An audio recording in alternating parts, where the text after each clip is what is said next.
Olá, estamos de volta com a frente 1, a frente de Química Geral, agora para iniciarmos o módulo 4, o módulo de Química Nuclear, também chamado de Radioatividade.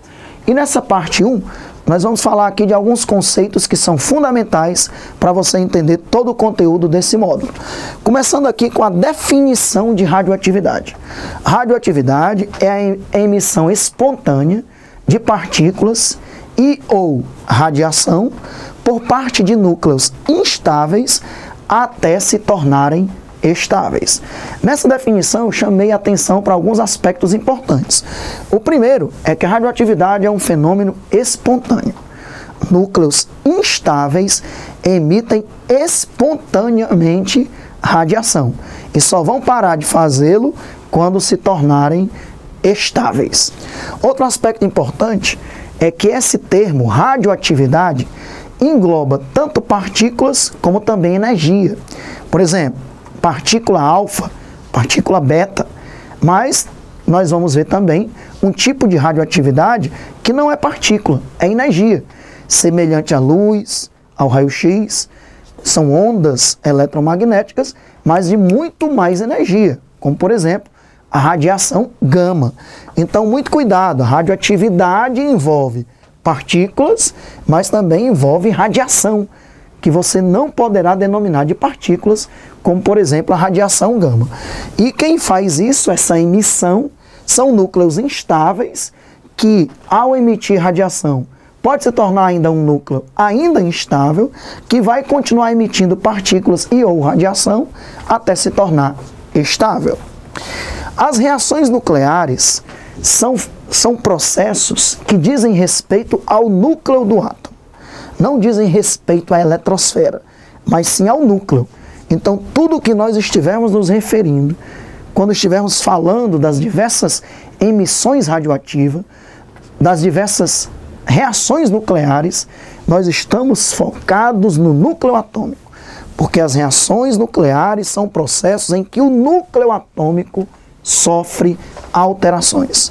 Tanto é que, por exemplo, se o urânio é radioativo, um sal de urânio também é radioativo, porque quando um átomo reage para formar um composto, a alteração está acontecendo na eletrosfera.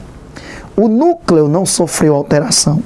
Então, se um átomo de urânio é radioativo, alguma substância que contenha urânio continua sendo radioativa, porque quando o urânio reage para formar uma nova substância, formando uma ligação iônica, por exemplo, ocorreram alterações na eletrosfera. O núcleo continua sem sofrer alteração. Então, radioatividade é um fenômeno eminentemente nuclear.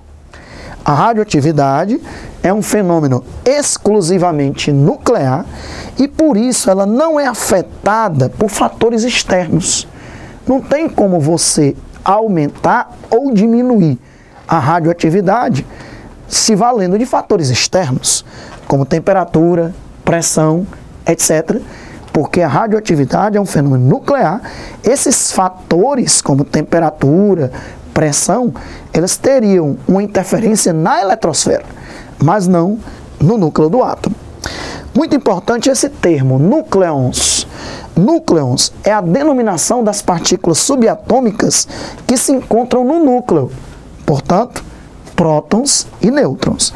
Então, quando você se refere genericamente, incluindo prótons e nêutrons, que estão lá no núcleo, você usa esse termo, núcleons. E lembrando aqui um conceito importantíssimo, que é o conceito de isótopos.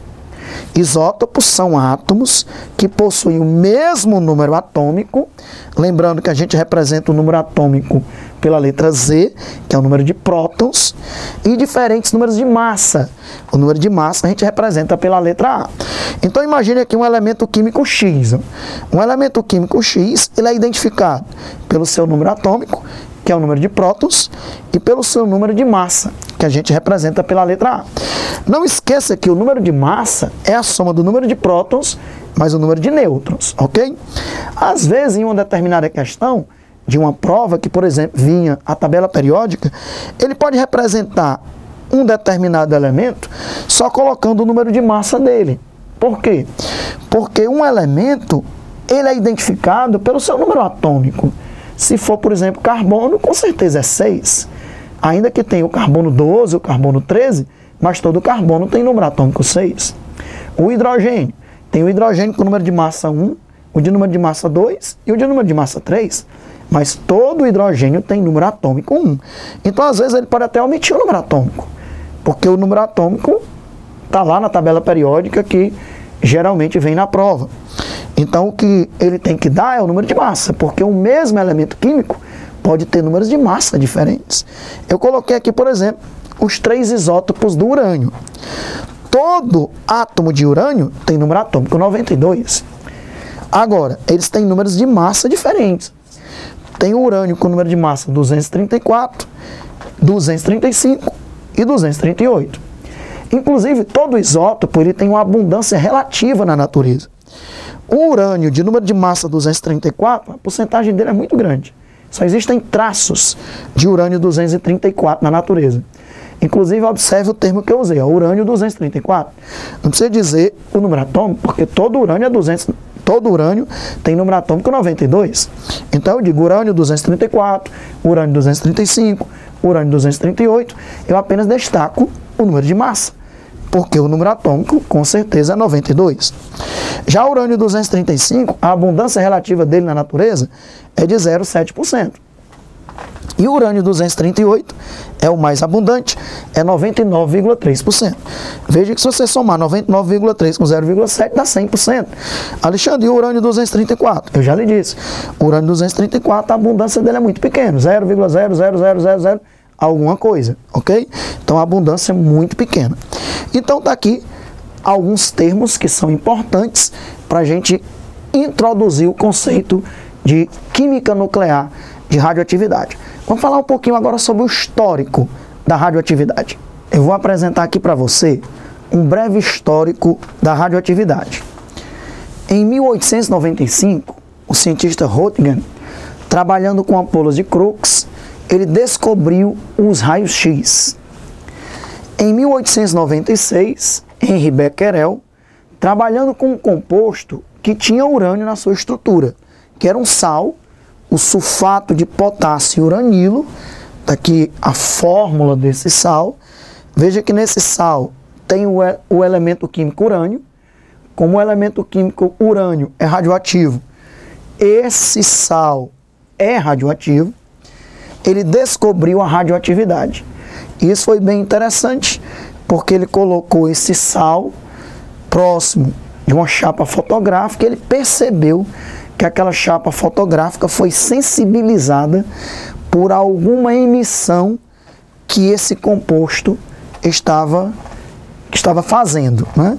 E aí ele foi investigar esse fenômeno e aí com isso ele descobriu que esse composto estava emitindo algum tipo de radiação que foi denominada aí radioatividade.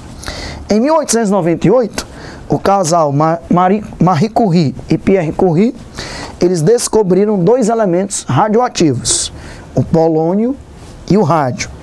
Em 1900, Rutherford, fazendo um experimento bem simples, que eu vou já lhe apresentar, ele descobriu os 2 primeiros tipos de radiação, a radiação alfa e a radiação beta. E no mesmo ano, o francês Paul Villard descobriu a radiação gama. Então, sem dúvida, as radiações alfa, beta e gama são os 3 principais tipos de radiações de um núcleo instável. Mas nós vamos estudar também outros tipos de partículas que vão ser emitidas por um núcleo instável, ou então outros tipos de radiação. Porque você sabe que a radiação alfa e beta são partículas, mas a radiação gama é constituída por ondas eletromagnéticas de alta energia. Então, a partir desse breve histórico, nós temos agora condições de apresentar para você algumas características importantes desses 3 principais tipos de radiação. Eu quero apresentar para você as principais partículas subatômicas, que nós vamos estar trabalhando com elas aqui nesse modo de radioatividade e também depois apresentar para você como nós podemos identificar os 3 tipos principais de radiação: a radiação alfa, beta e gama. Então eu coloquei aqui algumas partículas e o seu símbolo. O nêutron, ele tem número de massa 1 e carga 0.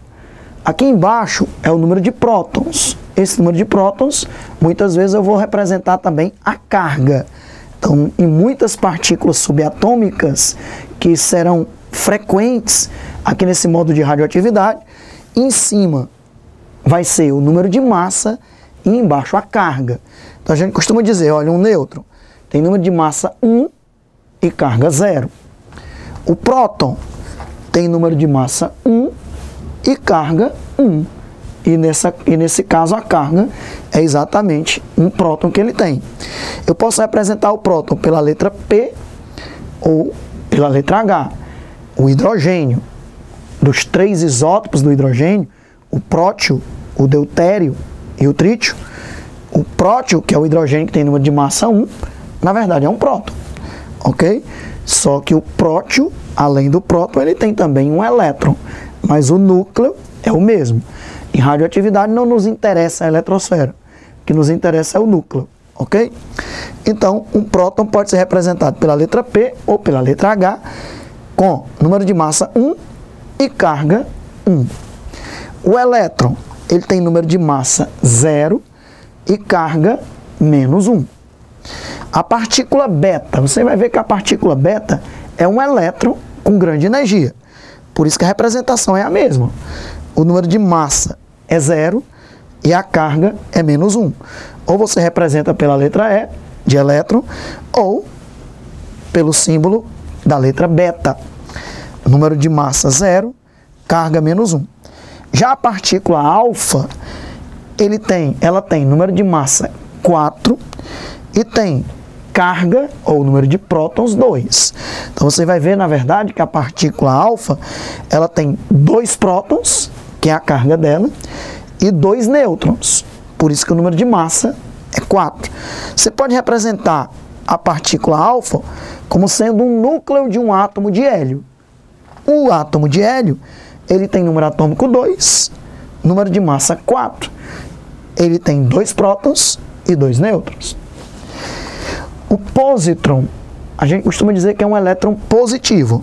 Ele tem a mesma representação do elétron, só que a carga dele é 1. Quando a gente coloca carga 1, é a mesma coisa que mais 1. Não precisa colocar o mais 1, ok? Já está mostrando para você que a carga é positiva. Então, um elétron com carga positiva, a gente chama de positron. Ele tem número de massa 0 e carga 1, ou seja, carga mais 1. E aqui uma observação, a radiação gama não é partícula, né? Aqui são todas partículas, o nêutron, o próton, o elétron, a partícula beta, a partícula alfa e o positron. Já a radiação gama não é partícula. A radiação gama tem número de massa 0 e carga 0. Ela é formada por ondas eletromagnéticas de alta energia. Então vamos ver aqui, em 1900, tanto Pierre Curie como Rutherford, eles independentemente, eles identificaram a radiação alfa e a beta, as partículas alfa e beta. E nós vimos que depois o Paul Villard descobriu a radiação gama. Está aqui um experimento que a gente consegue identificar esses 3 tipos de radiação. Você pega uma amostra radioativa, coloca em um bloco de chumbo. O chumbo é um dos metais mais densos que existe. Não é o mais denso, o irídio, o ósmio são até mais densos do que o chumbo, mas o chumbo é muito mais barato do que o irídio e o ósmio. Então o chumbo, como é um metal muito denso, ele protege muito bem da radiação.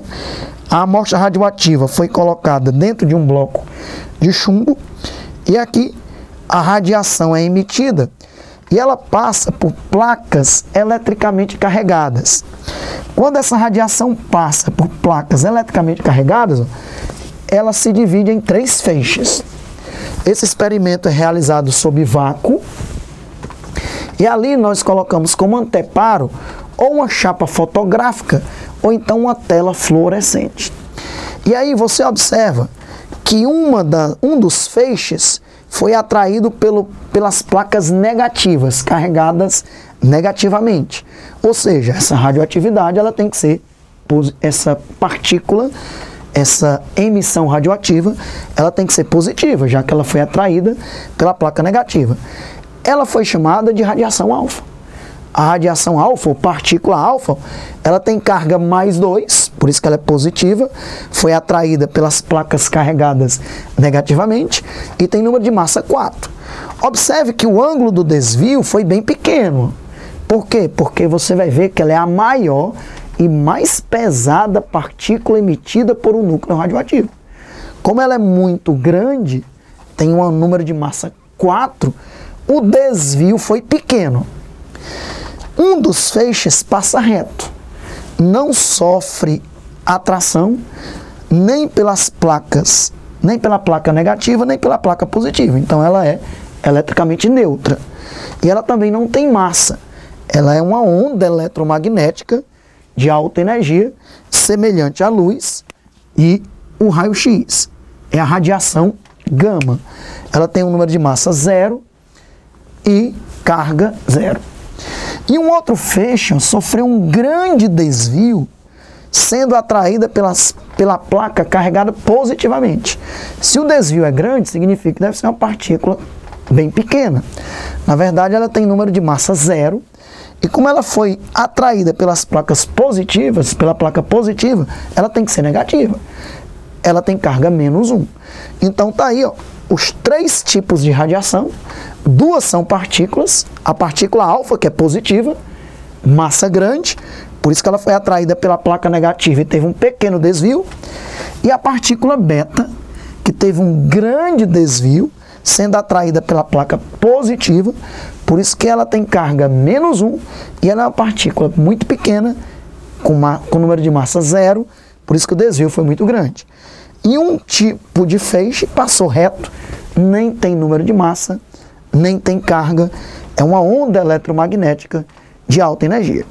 Pois agora nós vamos estudar com mais detalhes esses 3 tipos de radiação, que são, sem dúvida, os 3 principais tipos que a gente vai estudar aqui nesse módulo 4 de radioatividade. E veja que um experimento bem simples, realizado sob vácuo, consegue identificar os 3 principais tipos de radiação. Então vamos conversar um pouco mais sobre os 3 principais tipos de radiação. Começando pela partícula alfa. Nós já vimos a representação, aqui a gente coloca o número de massa e aqui a carga.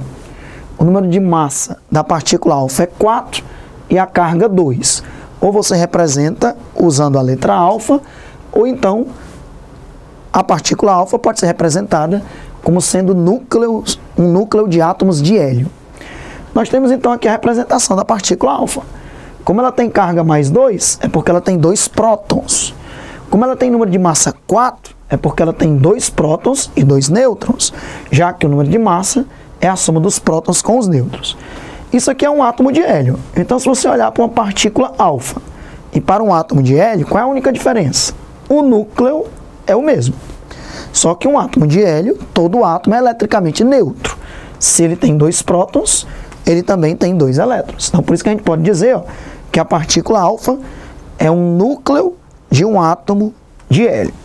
Algumas características importantes sobre a partícula alfa. Dos 3 tipos de radiações principais, ela é a mais lenta. Ela tem 5% da velocidade da luz. Ela é a que tem o menor poder de penetração, exatamente porque ela é muito grande, né? É a maior partícula emitida por um núcleo radioativo. Por isso que ela sofreu um pequeno desvio lá naquele experimento feito pelo Rutherford. Ela foi atraída pelas placas negativas, já que ela é positiva. Ela não consegue atravessar uma folha de papel. Ela não consegue atravessar uma folha de alumínio muito fina, 0,05 milímetros, por exemplo. Ela se propaga no ar e, ao colidir com as moléculas do ar, ela retira elétrons do ar e se transforma num átomo de hélio. É por isso que a gente diz que ela é a que tem o maior poder de ionização. Ela é a que tem o menor poder de penetração, mas é a que tem o maior poder de ionização. Porque quando a partícula alfa está se propagando no ar, ela colide com as moléculas do ar, ioniza o ar, porque rouba 2 elétrons dessas moléculas do ar e se transforma em um átomo de hélio. Então a partícula alfa é a que tem o maior poder de ionização.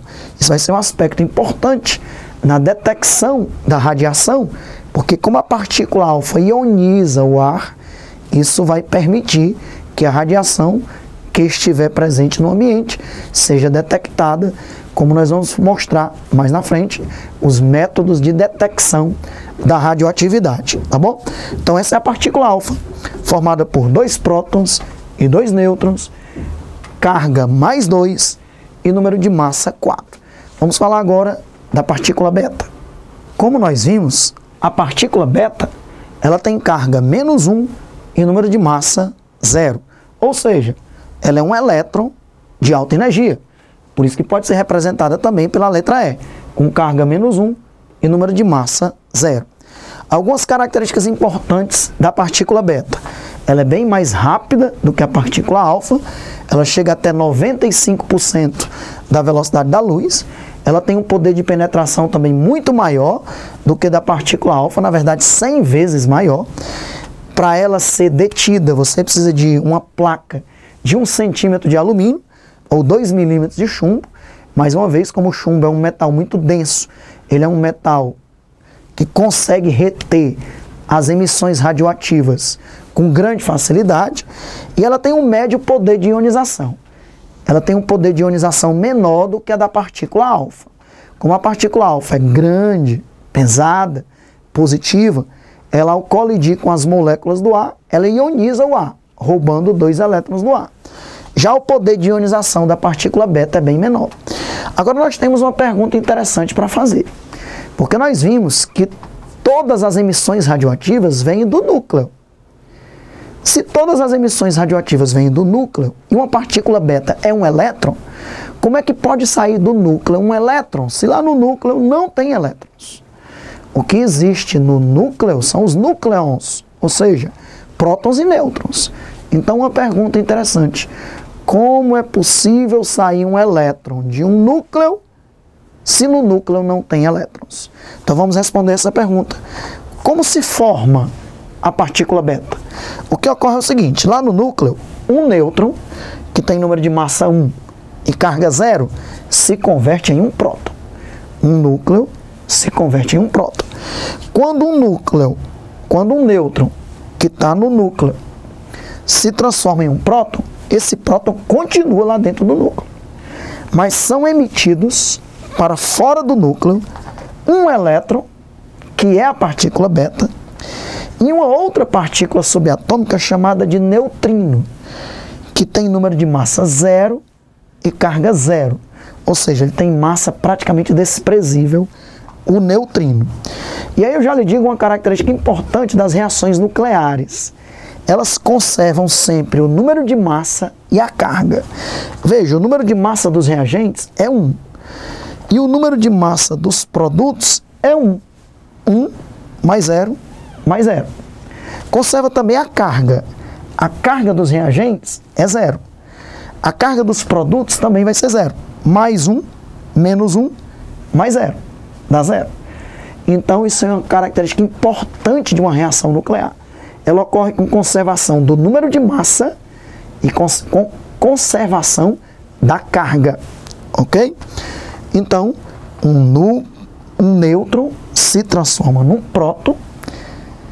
Esse nêutron que estava no núcleo, ao se converter no próton, continua no núcleo, e a emissão de 2 partículas, a partícula beta e o neutrino. Ok? Então é assim que sai do núcleo um elétron, mesmo lá no núcleo não existindo elétrons. Isso ocorre quando um nêutron se transforma em um próton. Vamos falar da radiação gama.